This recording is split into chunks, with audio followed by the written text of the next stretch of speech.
individual would do that, you, right? Yeah. So. You have to split it. There's only myself. Oh, you left out.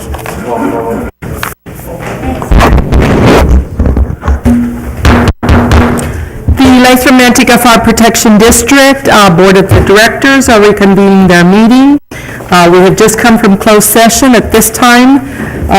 Fire Chief, is there anything to report? Madam Chair, there's nothing to report at this time. Thank you. So with that, we will go into roll call, please. Chairman Gloriana Rhodes. Here. Vice Chair Jeremy Coe. Present. Director Ty Payton. Here. Director Robert Gleason. Present. Director John Gish. Here. Thank you. Please stand for the Pledge of Allegiance. Please join me. I pledge allegiance to the flag of the United States of America and to the republic for which it stands, one nation under God, indivisible, with liberty and justice for all.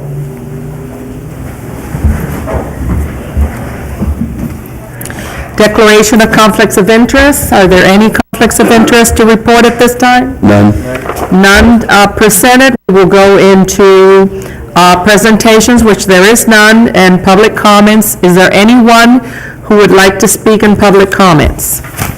Anyone wanting to speak in public comments? So we will go into consent items, and if I can hear the consent items, please. Consent calendar item 8.1, July 20th, 2017, regular board meeting minutes. Item 8.2, monthly register of warrants. Item 8.3, receive and file July 2017 incident and training report. Item 8.4, receive and file monthly year-to-date budget report. Are there any items to be pulled by board or audience? None. Move that we adopt the consent items. Second. I have a motion by Gleason, second by Payton. Please do roll call. Director Gish. Yes. Director Gleason. Yes. Director Payton. Yes. Vice Chair Coe. Yes. Chair Rhodes. Yes. Thank you. We will go now into schedule items. 9.1, ratification of acceptance of Safer Grant Award.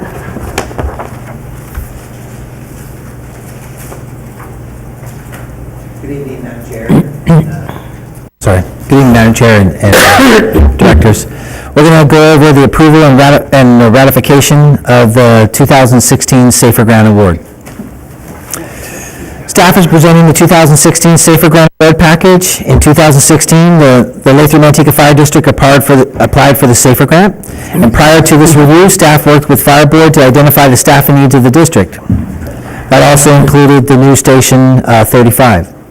The information provided to you today represents the award package criteria needed to achieve the period of performance, which is known as the POP. So the Safer Grant represents federal funding to provide staffing for adequate fire and emergency response. Lathrop-Manteca Fire District applied for 9 positions for a total of $3.4 million. There is a cost share associated with this grant. The federal portion is 2.1, and the LMFD portion will be 1.3. The grant's performance period is for 3 years. It's from January 18 to January 2021. The first year is a federal share of 75%. LMFD will be on the hook for 25. Second year is the same, 75% share for federal and 25% share from LMFD. And the third year does change to a 35% share of federal and a 65% share of LMFD. During this time period, we cannot have any layoffs. We can't lose any positions. If somebody does quit or somebody goes to another department or something or retires, we will have to fill it immediately for that position. So they look at what you currently have at the time of the grant award, and you have to maintain those positions throughout the performance period. After the performance period, if you have to, you could lay off the individuals if you can't afford them after the performance period is done. You're not required to maintain them after that. And there will probably be an opportunity to seek out more federal funding if we were to have to get assistance after the performance period is completed. So while a significant amount of the funding is covered under the grant, there are some costs associated with the grant. The fire district's funding was analyzed utilizing the 5-year model, and while there are some shortfalls in the 3rd year, this shortfall can be covered by 2 separate factors. Now, we have to remember that we also have Measure C funding, which should increase as the taxes increase in the area, and with pilot coming in, even though that did land in the district of French Camp, the Measure C is not go by parcel. That is a funding that's provided to the whole district, and so we provide that service to the whole, not district, but to the whole city, and the whole city is affected by that. So we actually get that money from the city's tax. It wasn't our tax, we weren't part of it, but we have an agreement with them to receive that. So as that comes in, we'll receive more additional funding from that.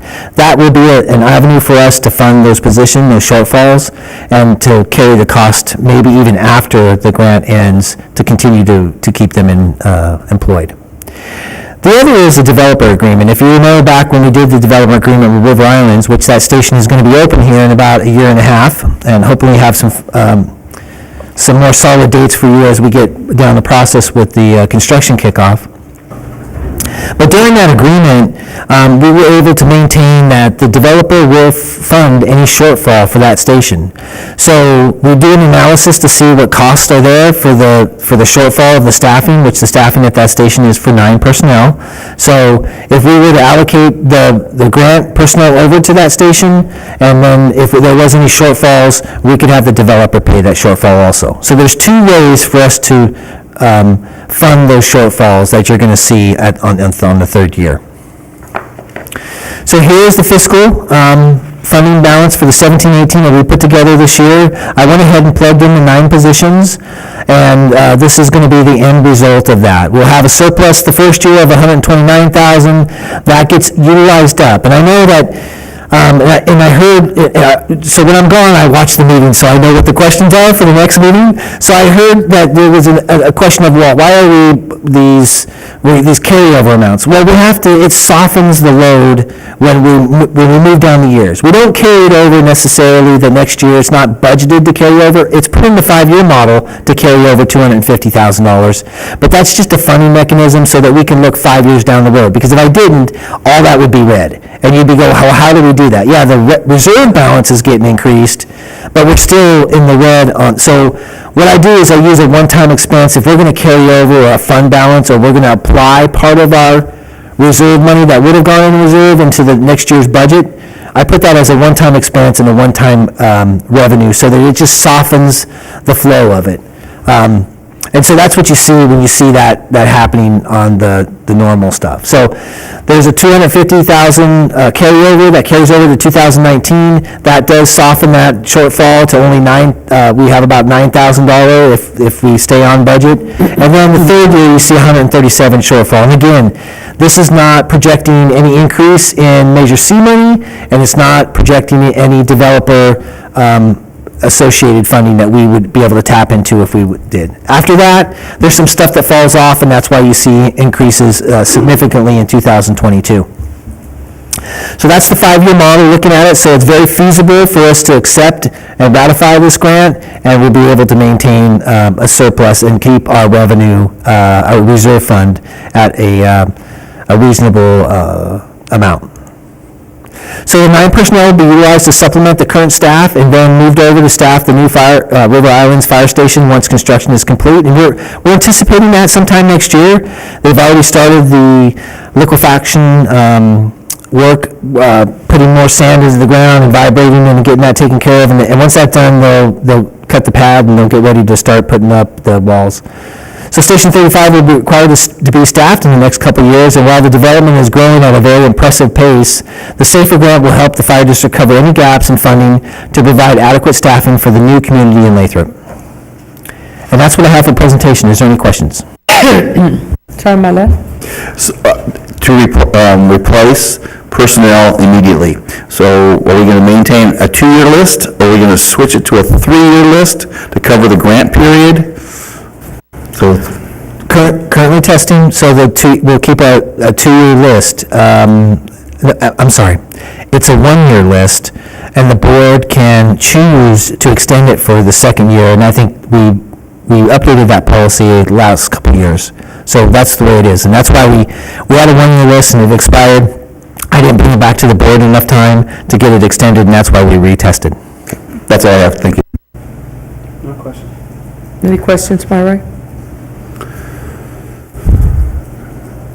So at the end of the 3-year period with the SAFER grant, we're looking at, just based on the calculations, 1.2 million a year for those 9 additional positions. Yes. Is that An a estimation? challenge? Yeah, it's a challenge, and so, But you, with what you said, you foresee with the developer and all these other funds, that shouldn't be a problem. we should have no problem maintaining them. And then, again, when we got to the end of our last grant, which we hired 6 off of, there was an opportunity for us to reapply, and we would have got priority on that next grant, SAFER grant. In order to do that, we would have had to lay individuals off, and we just had received the Measure C money. So it would not have been politically acceptable for us to lay people off once we just got funding to actually fund them positions. But we got a call from the FEMA, and they said, hey, if you can't continue to fund them, we're going to put you on the top of the list for the next SAFER grant. And so that's another avenue that we need to think about, is that there will be more money unless the SAFER grant goes away, potentially to get that. So it's another factor, but you're right. We have Measure C money that's going to come in, so as long as the economy is doing well, we're going to do well. If there comes a point in any of this that we have to negotiate with the feds of how we're going to maintain that staffing, that is another possibility. They do open that up. They don't tell you that up front, and they don't want you to go down that avenue. But if something does happen, if we faced what we faced in 2008, 9, and 10, there's an avenue for that. So we'll be safe, is what I'm trying to reassure you of. Last thing I want to do is have to lay off people that we were able to add to our department. Hey, so I don't know how many chiefs had to lay off people. I had to lay off 3. And that was a pretty stressful time for me. And I know people think it wasn't a stressful time for me, but it was pretty stressful because individuals gave up their lives to be firefighters. This is not a job that you're just going to go and apply. I mean, it's hard to get. And so when I had to lay off those individuals, it was tough. And we brought them back as soon as we could, and we got them all back. And the grant helped that for the 6 individuals. That helps solidify that. So I agree with you. I don't want to be down that road either. That's it. Thank you. Okay, that's it. So at this point, I'll entertain, oh, no, this is, no, yeah, it is an approvable item, so I'll entertain a motion. So Second. I have a motion by Coe, second by Gleason. Please do roll call. Director Gish? Director Gleason? Yes. Director Payton? Yes. Vice Chair Coe? yes. Chair Rhodes? Yes. Thank you. We'll go to the next item, which is approved purchase of new staff utility vehicles. So can I get a raise of hand who rode in the vehicle? Do I need to go any further? Thought maybe you got, phone call. I didn't see through that. Well, so what you won't realize is after that, I had to have the tires replaced, and so you'll see that on your item for the warrants. And then the windshield fell, and I couldn't get it back up. So you guys got lucky, actually, believe it or not. Is that what the towel is Wow. for? That was an interesting trip. Okay. So approved purchase of 2 utility vehicles. So the summary, staff is requesting to purchase 2 new staff vehicles. While the fire district has recently purchased staff vehicles, the utility vehicles have now reached their end of life. The fire district has 2 utility vehicles currently, which is a 2002 Ford pickup and a 2007 Ford Expedition. We also have a 2004 Ford pickup that we use for one of the inspectors, the part-time inspectors, and we're going to maintain that one because that one's in good shape still. And these are the two that have reached their end of life. So a little background is the utility vehicles, are generally used for day-to-day tasks such as picking up, delivering supplies, transporting personnel to classes, to and from long-duration incidents. So if we trade out strike team members, we use a utility vehicle. If we have a river bottom fire out there and we need to get stuff, we also send a utility vehicle out there and get that. You forget me at the airport? We forget Bob because he had to take another flight. That was a crazy time. We barely made it back that day. I'm surprised you made it back at all. But we send people to pick you up. So other uses are for the utility vehicles is to pick up fire hose, utilize at large incidents, and we have 1,000 foot of hose or 2,000 feet of hose out there. We send the pickup out there to pick it up instead of trying to throw it all on the dirty hose on the fire engine. And we transport it back to the station to be cleaned and put back on the engines. So let's talk about the funding, because that's going to be a little more difficult. So funding for purchase of the staff and utility vehicles have been completed in a couple different ways in the past. So we've utilized the general fund money to make payments. We've done that through a third party like Ford or Chevy financing. However, it does include paying interest at the current market value, which can be anywhere from 3 to 11%.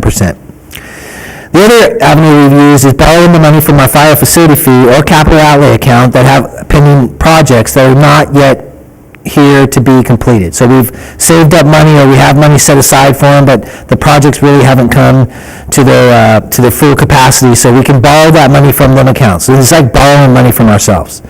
But it includes paying interest at the San Joaquin County current rate, which is about 1.5, so it's significantly less than the 3 or the 11%.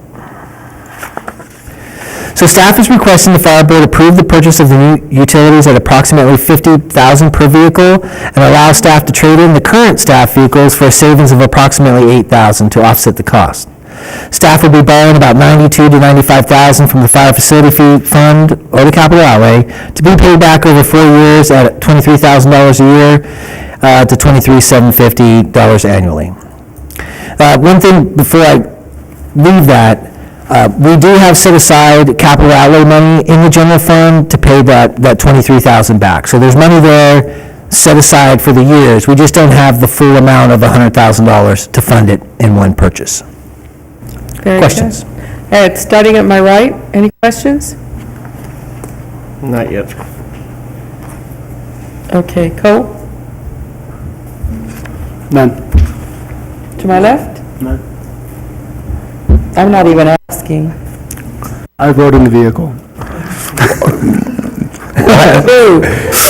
All I had to do is that one trip, huh?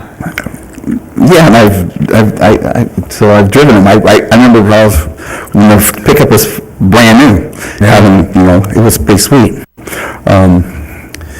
So explain to me with the command vehicle, what's going on? I didn't catch the windshield thing. So what's going on with the expedition? You said the windshield came down? Yes, It wasn't the windshield, it was the door, I'm sorry, so the automatic window that goes up and down? On captain's side or on the driver's side, yeah. right? So I put it down and it kind of jumped a little bit, and I was like, well, that's kind of weird. Because I was using it because my vehicle got backed into from the fire truck. And so I said, okay, so I put it back up, then I went to go get fuel while I was at the fire on the line, and it went and poof, fell down to the bottom, and it got stuck there.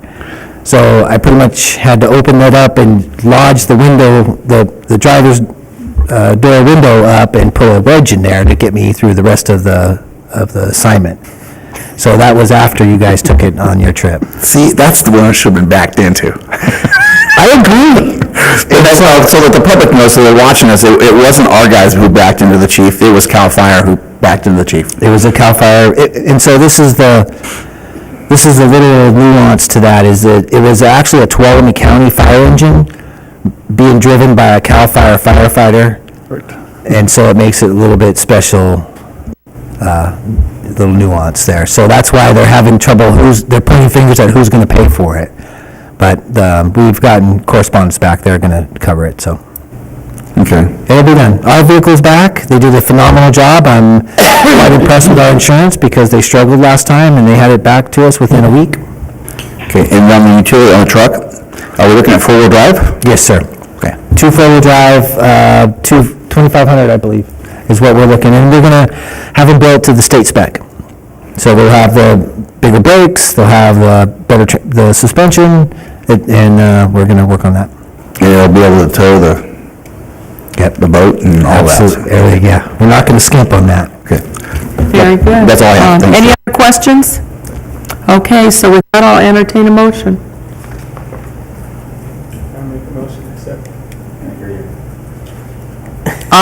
We do have a motion by Peyton. Is there a second? I'll second. I have second by Coe. Please do roll call. Director Gish, Yes. Director Gleason, Yes. Director Payton, Yes. Vice Chair Coe, Yes. Chair Rhodes. Yes. With that, we'll go into informational items. Okay, so LAFCO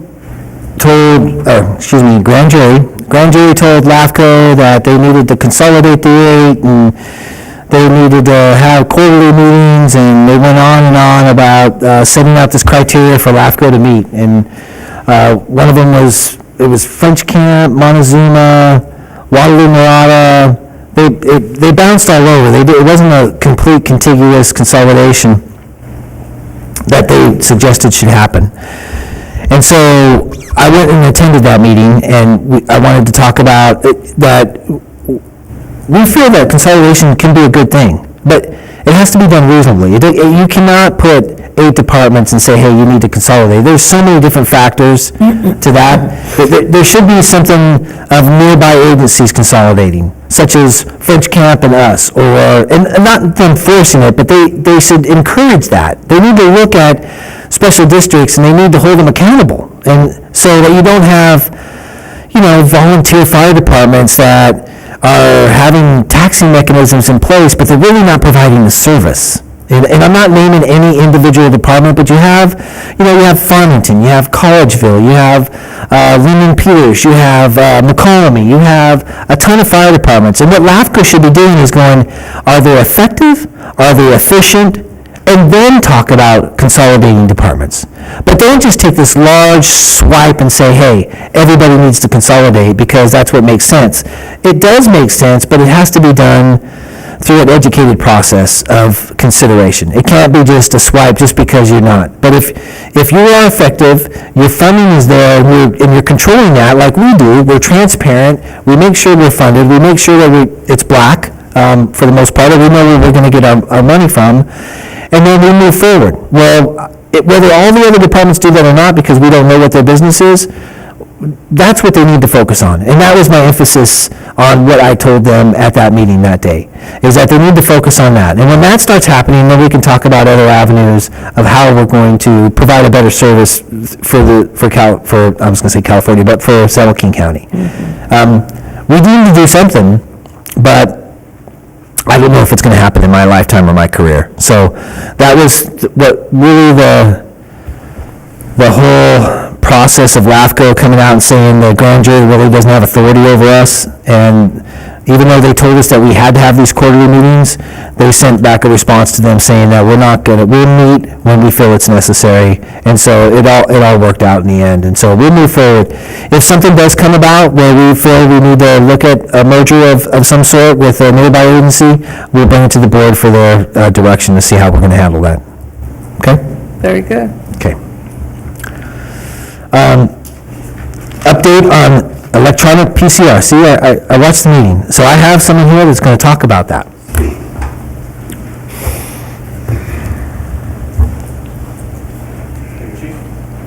Acting Battalion Chief Josh Capper.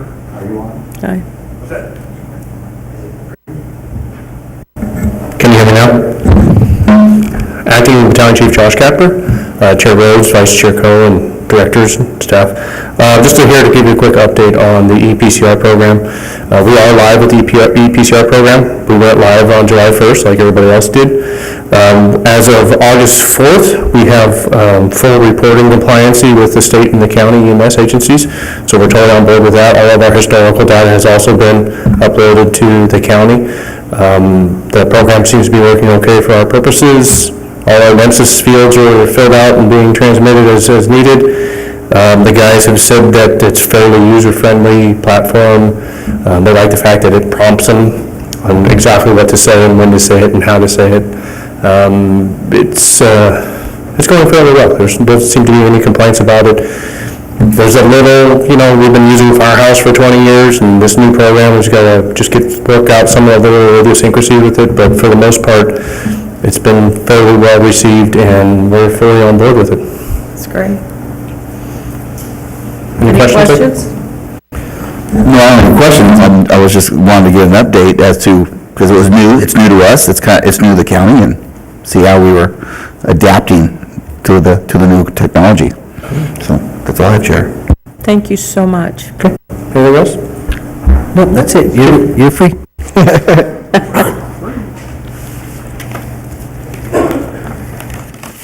Okay, next item, advanced EMT skills. Now I have someone that's going to speak on that.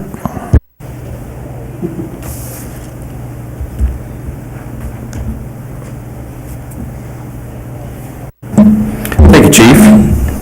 Member of the board, Acting Battalion Chief Greg Jones, here to give you a little update on the advanced EMT skills. We trained 43 personnel back in May of 2017 with the San Joaquin County EMS Agency. Those are all current EMT certified personnel from chief officers down to reserves. So everybody that's got an EMT card in our department went through the training and has been authorized to do the skills. Currently, we have 8 full kits on the units. Every first out engine in our district has a kit, and there's a second kit at each station as well. So to this day, we have not used the medications at all yet, and we've also recently applied back in July of last month to expand our skills even further with the glucometers. So that's going to be another skill that's coming down the pike, and we've put our name in the interest list, and we're just waiting to hear back from the county. They're compiling information from all the departments who wants to participate, and then we'll roll out the training. So as we hire new people down the road, we'll be able to do the 2 current skills in-house, being myself, be doing the training and the instruction to our new staff members that we hire. So any other questions regarding those skills? No? Any questions? Thank you so much. No? You're welcome. All right. Nice work. Good job, both of you. Okay, so Chief's report, a couple different things. Update on the testing. We're working through the process for the battalions and captains test. The firefighter oral interviews are going to start next month. So we'll have that completed, and then we'll be ready to hire the 9 individuals we're going to be hiring. A couple things back on that. I know we've already ratified it, but the start period where they start funding that is in January. We can ask them to fund that early, but then the performance period starts early, and I think it extends, and so we'd have to cover some of that cost out of pocket. So we have time to give individuals an opportunity to test with a good testing process, and then we can make sure that they give notice to their employers that we're going to they're going to be leaving. So January will be the hire date for the new employees. Report on fireworks violations. So I'm sure you saw the paper, and we haven't had a chance to talk since then. It was quite an eventful night that night.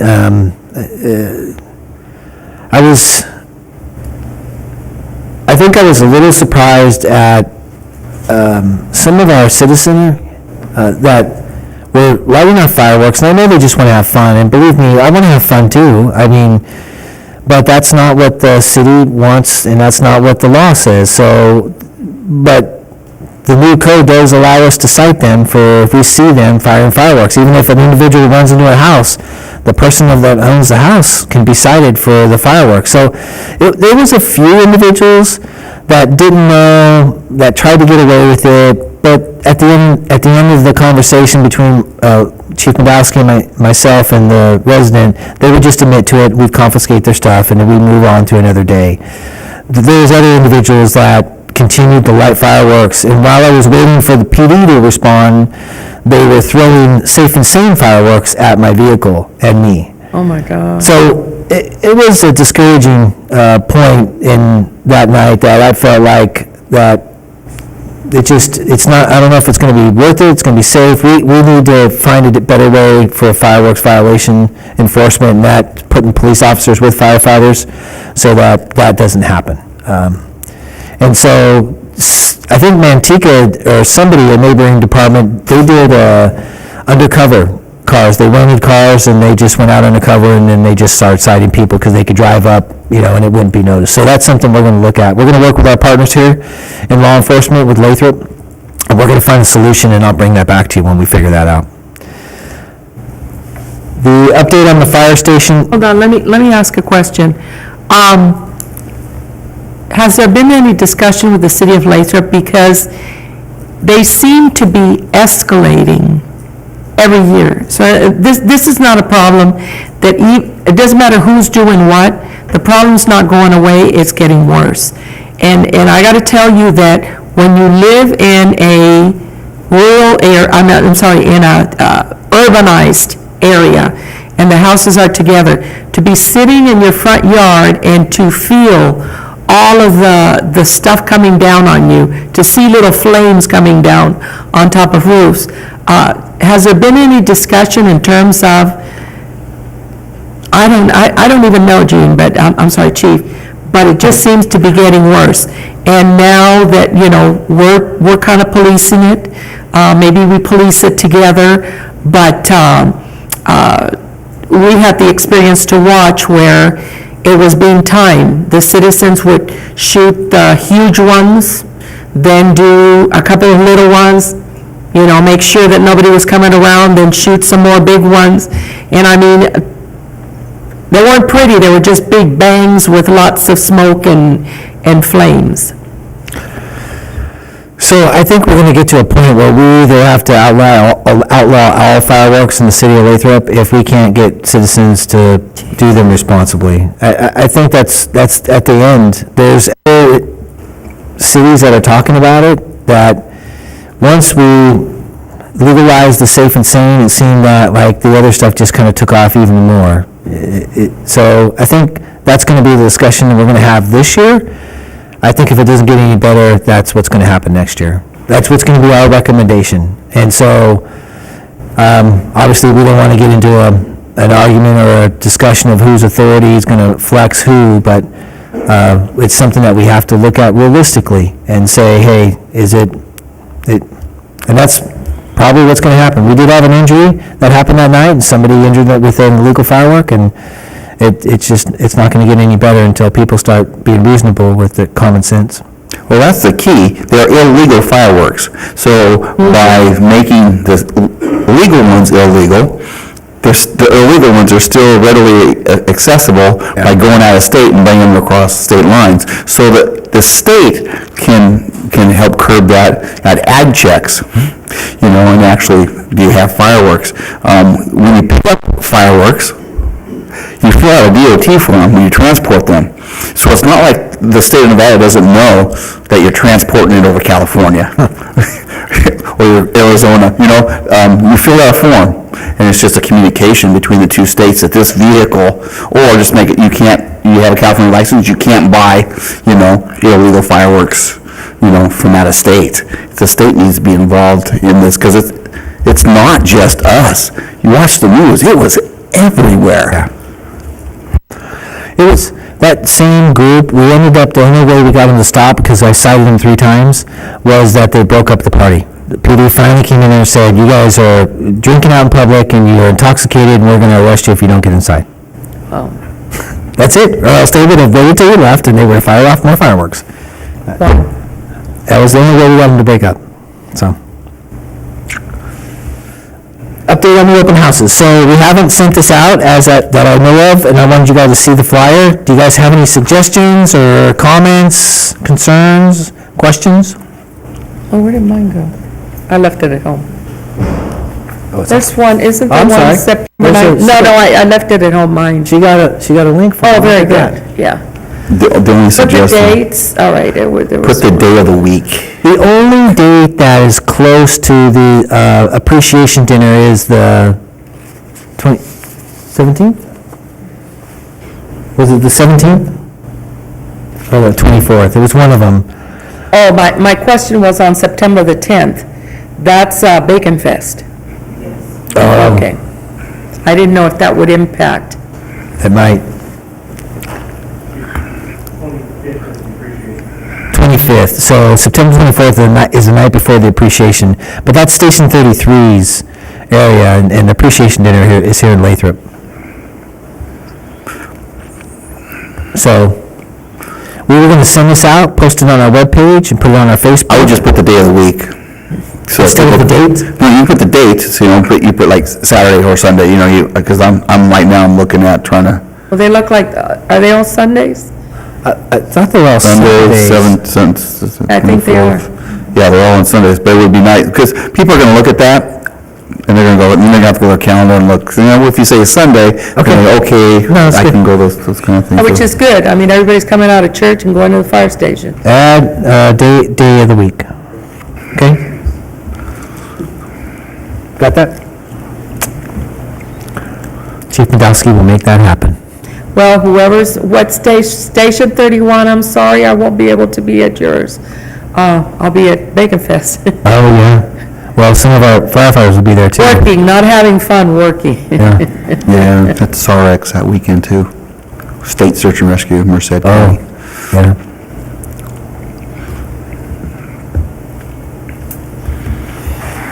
Oh, the ice cream man's going by, yay. I think Gish said he was going to be a lot of them for, I'm hungry. I'm sorry, it's Gish, I'm sorry, Director Gish.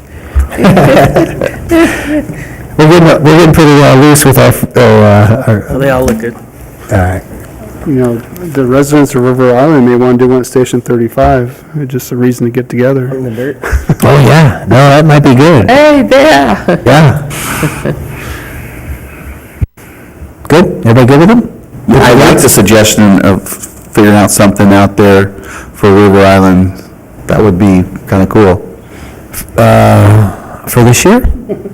No. I don't know. No, you want to have the station. I mean, they're coming paying to for it. see. We'll have it next year, we can do it next year, it should be almost done next year, if not completed. Mud pad right now, sir. A mud hole. Have it in the visitor center. Yeah. Well, we'll have a groundbreaking for that, and then we're looking at putting a memorial there for all of the individuals that have worked for our organization that have passed. So I think that's going to be really nice right there in the front. I would like You already to. do the groundbreaking? I'm sorry, ribbon cutting. Oh, okay, I was going to say. There's two things: groundbreaking, ribbon cutting. We did the, We did the groundbreaking, right? We got the like shovels. dreaming that one? Yeah.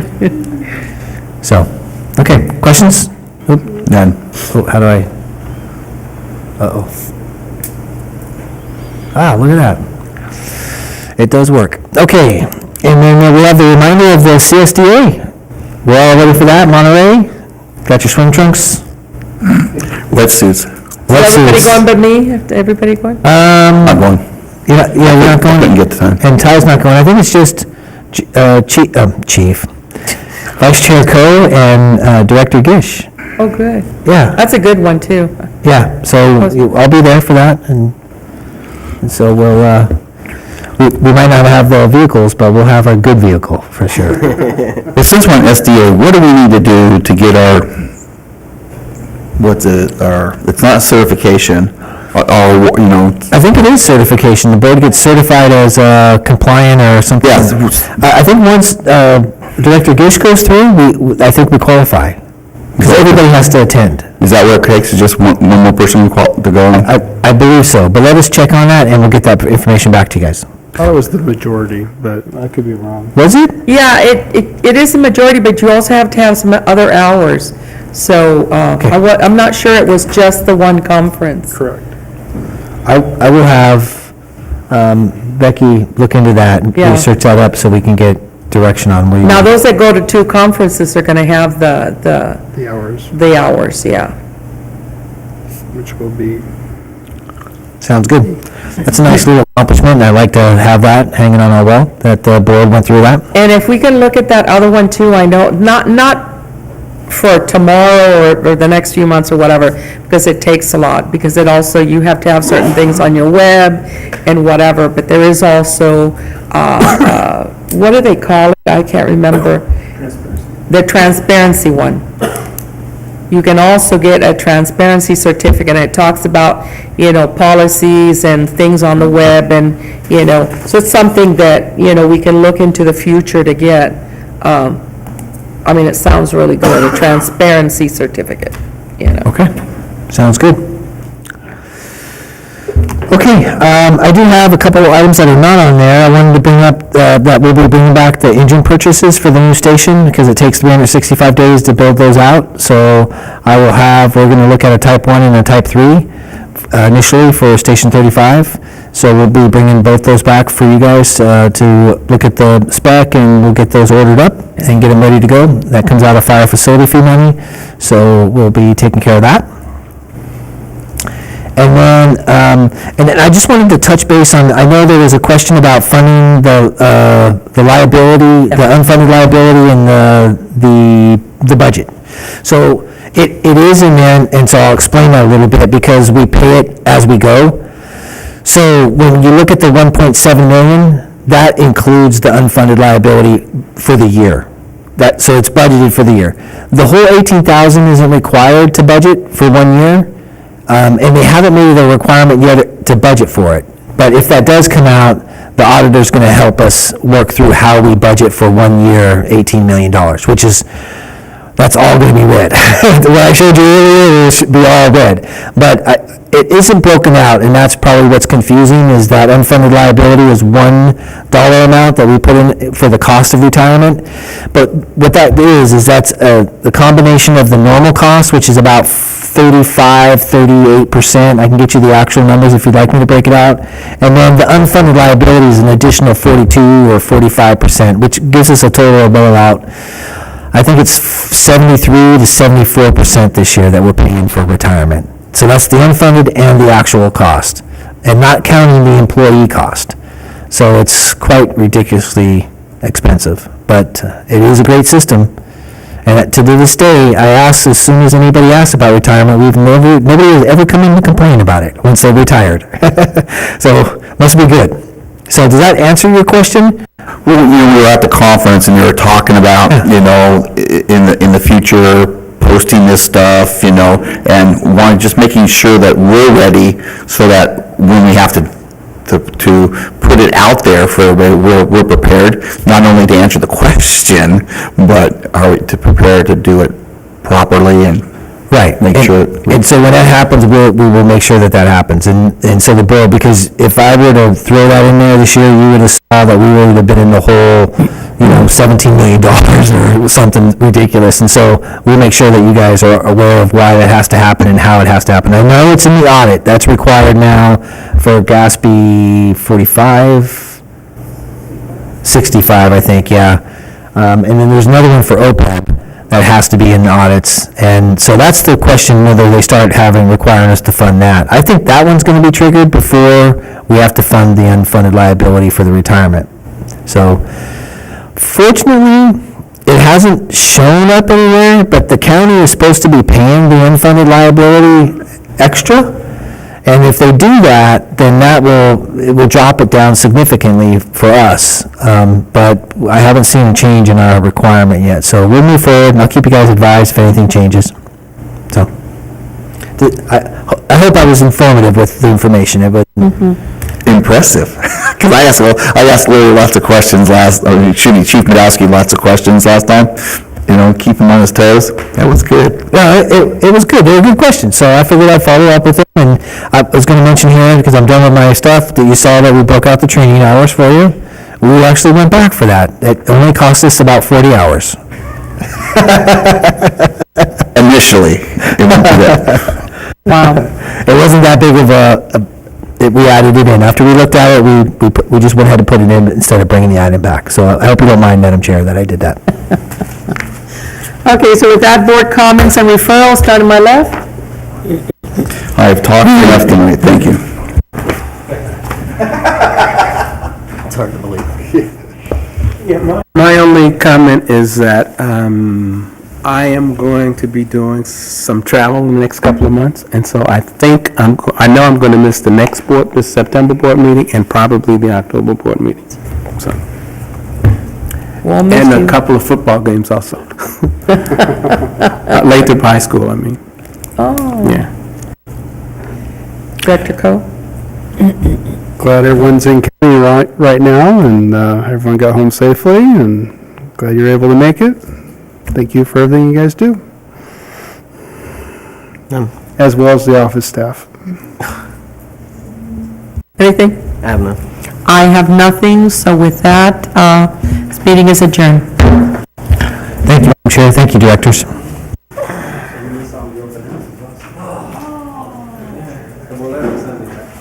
The heck was this one? Increased potential for violence bulletin? It just came out. Which state? From Cal OES.